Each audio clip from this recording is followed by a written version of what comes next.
Alhamdulillahirabbil alamin wassalatu wassalamu ala sayyidina Muhammadin wa ala alihi wa ashabihi ajmain, amma ba'du. Alhamdulillah teman-teman mahasiswa semester 1, kita sudah sampai ke pertemuan ke-5 ya. Kelima, menjelaskan tentang tasawuf, akhlak, moral dan etika. Nah, substansi dari tasawuf sendiri itu dalam ranah akidah, akhlak, jerih payah atau perjuangan, atau kita sebut nanti mujahadah, dan yang terakhir adalah dakwah. Nah, 4 hal tersebut merupakan penjabaran dari iman, Islam, ihsan yang di pertemuan pertama kita sudah membahasnya. Konsep-konsep dasar atau prinsip tasawuf adalah pembersihan jiwa dari segala penyakit hati, memurnikan ibadah hanya karena Allah, kita sebut ikhlas, menanamkan kesadaran akan status kefakiran atau kelemahan diri di hadapan Allah, meneguhkan hati dengan perasaan kasih sayang dan mengasihi, berhias diri dengan akhlakul karimah. Urgensi tasawuf, jadi tasawuf menjadi sangat penting untuk menata spiritualitas individu insan muslim, mengingat bahwa satu manusia dibebani oleh Allah untuk bisa mengatur perilaku lahiriah dan batiniah dengan 2 pola, yaitu satu melaksanakan perintah berupa salat, puasa, zakat, haji dan sebagainya, meninggalkan larangan, bermabuk-mabukan, berzina, berjudi, mencuri dan lain-lain. 2, yang perlu diingat adalah penilaian Allah pada hambanya dititik beratkan pada hati mereka, sehingga baiknya amal lahiriah harus seiring dengan baiknya amal batiniah. Ini urgensi dari tasawuf. Dari sinilah kemudian tasawuf menemukan urgensinya di tengah-tengah kehidupan manusia, karena tasawuflah yang fokus terhadap urusan perbaikan hati dan spiritualitas individu muslim. Bahkan menurut Imam Al-Ghazali, tasawuf adalah bagian dari fardu ain, kewajiban setiap individu dalam rangka mengetahui seluk-beluk kondisi dan penyakit hati serta bagaimana menyembuhkannya. Tasawuf dan interaksi sosial. Tasawuf dengan gambaran di atas ternyata tidak hanya terbatas pada wirid dan zikir saja, namun tasawuf merupakan metode teoritis sekaligus praktis yang terpadu dan holistik, melangit dan membumi, serta bertujuan mengantarkan individu-individu muslim menjadi makhluk Allah yang paripurna dan ideal. Tasawuf sebagai ruhul Islam dan intisari mampu membawa individu yang menyandangnya sufi tampil dengan wajah yang sejuk, damai, arif, santun, dan membuat nyaman orang lain dan sekitarnya. Macam-macam tasawuf dari ajaran pokok tasawuf sebagaimana yang telah diuraikan di depan di atas, terpotret macam-macam tasawuf sebagai berikut.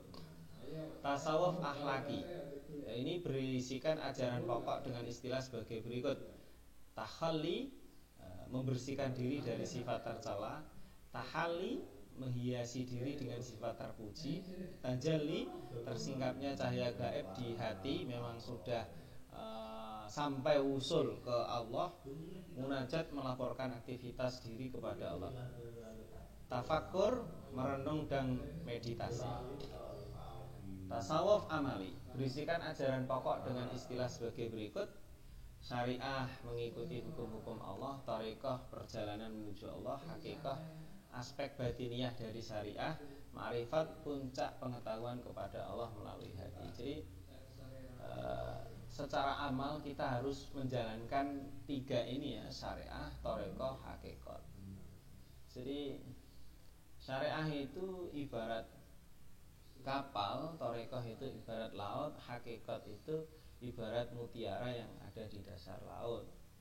Jadi kalau kepingin langsung makrifat itu tidak mungkin hanya dengan thariqah misal. Atau kita katakan inti dari hakikat itu adalah menutup aurat, misal aurat kita itu hakikat. Nah, menutupi aurat itu syariah. Thariqah itu ibarat ikat pinggangnya. Jadi kalau ada orang bersyariat saja itu juga kurang kenceng, bisa dilorotke celanane. Kalau kita thariqah saja ya lucu.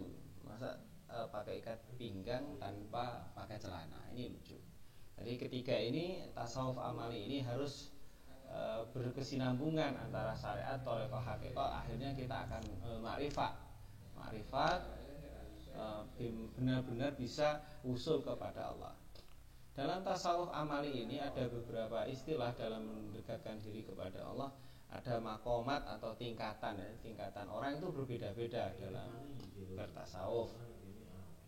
Taubah, pembersihan diri dari dosa. Zuhud, kesederhanaan dalam duniawi. Jadi zuhud itu bukan kok tidak mempunyai uang ya, tapi zuhud itu punya harta benda banyak, tapi ia tidak ta'alluq, tidak merasa kecandu dalam hal duniawi, sekadar kebutuhannya saja, sederhana.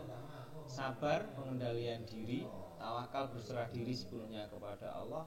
Ridho, kerelaan menerima segala sesuatu darinya. Mahabbah, cinta tingkat tinggi. Ahwal, kondisi spiritual. Khauf itu perasaan takut pada Allah. Roja, optimis terhadap ketentuan Allah. Tasawuf falsafi ialah tasawuf yang menggabungkan antara mistik dan rasio. Menurut Imam Ibnu Khaldun dalam kitab Al-Ma'rifah, objek dari kajian tasawuf falsafah ini adalah satu, pelatihan spiritual yang menggunakan rasa dan intuisi dengan tingkatan-tingkatan tertentu. Kajian dari hakikat sifat-sifat Tuhan, malaikat, arasy, ruh, wahyu, kenabian, susunan kosmos dan penciptanya. Biasanya hal ini dilakukan dengan zikir-zikir secara khusyuk kepada Allah dan meninggalkan perihal duniawi. Tiga, mengungkapkan teori dengan istilah yang filosofis. Setelah ini biasanya tidak bisa dipahami oleh masyarakat awam. Secara lebih spesifik, tasawuf falsafi ini berusaha untuk menggabungkan rasionalitas dan perasaan insting, akhlak, etika dan moral. Akhlak menurut Imam Al-Ghazali ialah kondisi kejiwaan yang tertanam dalam diri seseorang yang memungkinkannya untuk melakukan tindakan tertentu dengan mudah, alamiah, tanpa ada pertimbangan, dipaksa atau dibuat-buat.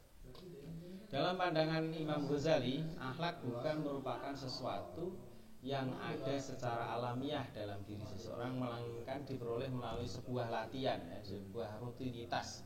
Memang dilatih untuk mempunyai akhlak. Jika dilihat dari sumbernya, bentuk tindakan akhlak baik buruknya ini berasal dari wahyu. Etika, dari segi etimologi, etika berasal dari bahasa Yunani, asal usul kata ini dari bahasa Yunani.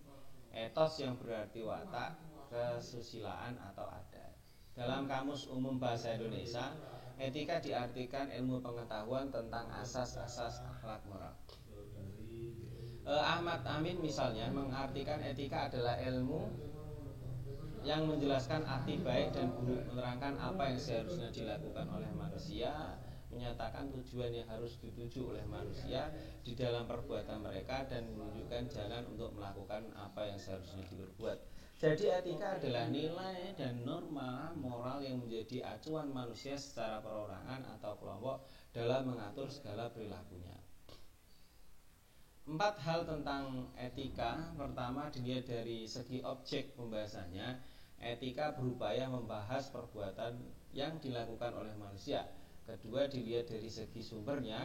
Sebagai hasil pemikiran, maka etika tidak bersifat mutlak, absolut, tidak pula universal. Ketiga, dilihat dari segi fungsinya. Perbuatan yang dilakukan oleh manusia, yaitu apakah perbuatan tersebut akan dinilai baik, buruk, mulia, terhormat, hina, dan sebagainya. 4, Dilihat dari segi sifatnya, etika bersifat relatif, yakni dapat berubah-ubah sesuai dengan tuntunan zaman. Nah, peran dan fungsi etika, dengan etika seseorang atau kelompok dapat mengemukakan penilaian tentang perilaku manusia, menjadi alat kontrol atau menjadi rambu-rambu bagi seseorang atau kelompok dalam melakukan suatu tindakan atau aktivitasnya, terlebih sebagai mahasiswa. Etika dapat memberikan prospek untuk mengatasi kesulitan moral yang kita hadapi sekarang. Etika dapat menjadi prinsip yang mendasar bagi mahasiswa dalam menjalankan aktivitas sebagai mahasiswa. Etika menjadi penuntun agar dapat bersikap sopan santun dan dengan etika kita bisa dinilai sebagai orang baik di dalam masyarakat. Moral, arti moral dari segi bahasa Latin ya, mores, yaitu jamak dari kata mors yang berarti adat kebiasaan. Moral adalah suatu istilah yang digunakan untuk menentukan batas-batas dari sifat perangai, kehendak, pendapat atau perbuatan secara layak dapat dikatakan benar, salah, baik atau buruk. Jadi moral adalah perangkat ide-ide tentang tingkah laku hidup dengan warna dasar tertentu yang dipegang oleh sekelompok manusia di dalam lingkungan tertentu. Dari sini kita tahu bahwa moral itu berasal dari norma hidup masyarakat tertentu. Ya, itu ya materi dari saya, mohon untuk diikuti, diamati, sehingga bisa untuk acuan perkuliahan di pertemuan kelima. Dari saya, Assalamualaikum warahmatullahi wabarakatuh.